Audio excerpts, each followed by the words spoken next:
Hello everyone, welcome to our channel Biology for All. In this video, I'm going to talk about the process of urine formation. So for the formation of urine, there are two processes involved. The first process is the formation of urea.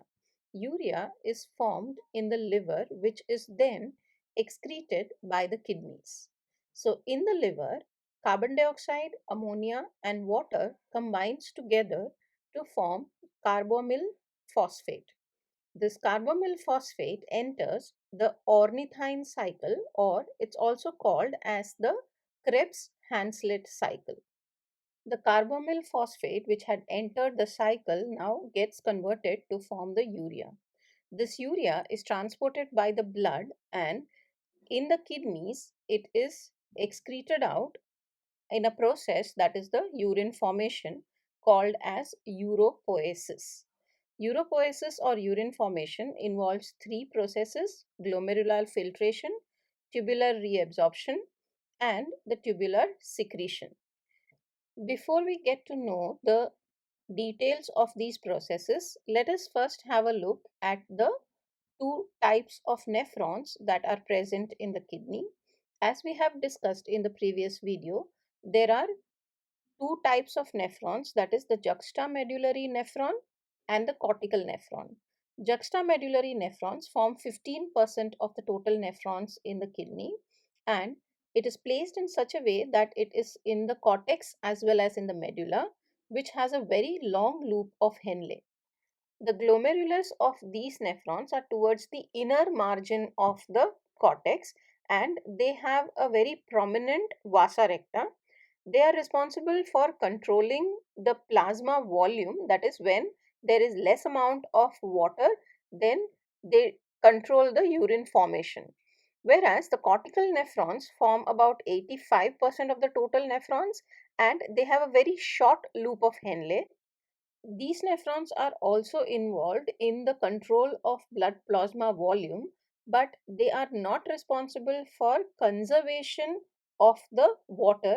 So, the urine formation which involves conservation is mainly dealing with the juxtamedullary nephron. Urine is formed by the filtration of blood. So, let us have a look at the flow of blood in the nephron. The renal artery carries oxygenated but unfiltered blood into the kidney.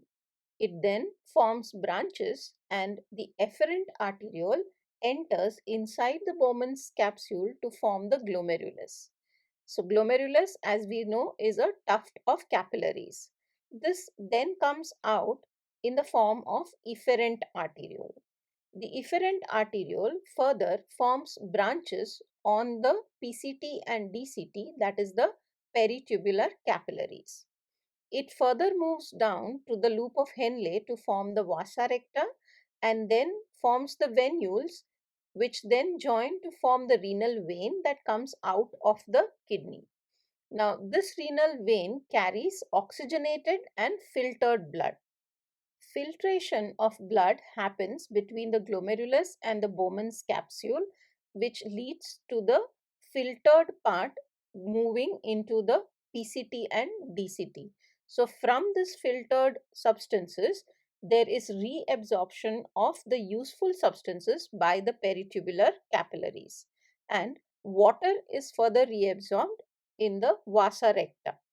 After the reabsorption of these useful substances and water, the filtrate is converted to urine and is then excreted out of the kidney. So let us now have a look at the three processes that is responsible for formation of urine. Here I am drawing a representation of the nephron such that I can show the process taking place in urine formation. The first process that happens in the Malpighian corpuscle is glomerular filtration. Here, the filtration of blood happens between the Bowman's capsule and the glomerulus. So, the Bowman's capsule now contains the filtrate, which then moves into the PCT and the loop of Henle. In the PCT, useful substances are reabsorbed back into the peritubular capillaries, and the filtrate then further moves to the DCT, where some amount of tubular secretion happens into the filtrate. Finally, after these three processes, the filtrate enters into the collecting duct. This filtrate is now referred to as urine, which is excreted out via the ureter from the kidneys. Let us now have a look at the summary of the urine formation. So, the first process is glomerular filtration, where the blood in the glomerulus, that is the tuft of capillaries, is filtered and the fluid part of the blood enters into the cavity of the Bowman's capsule. So, this process is called as ultrafiltration or is also called as the glomerular filtration. The second process is that all the substances that is there in the glomerular filtrate now moves into the PCT.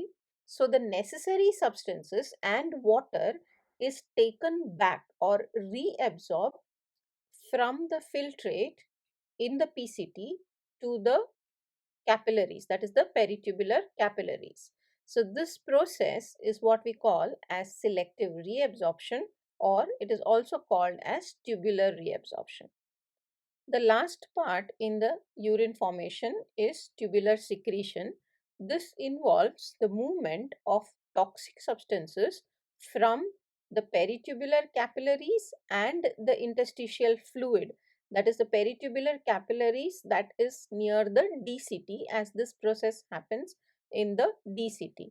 So from there it is secreted into the filtrate, and this process is called tubular secretion.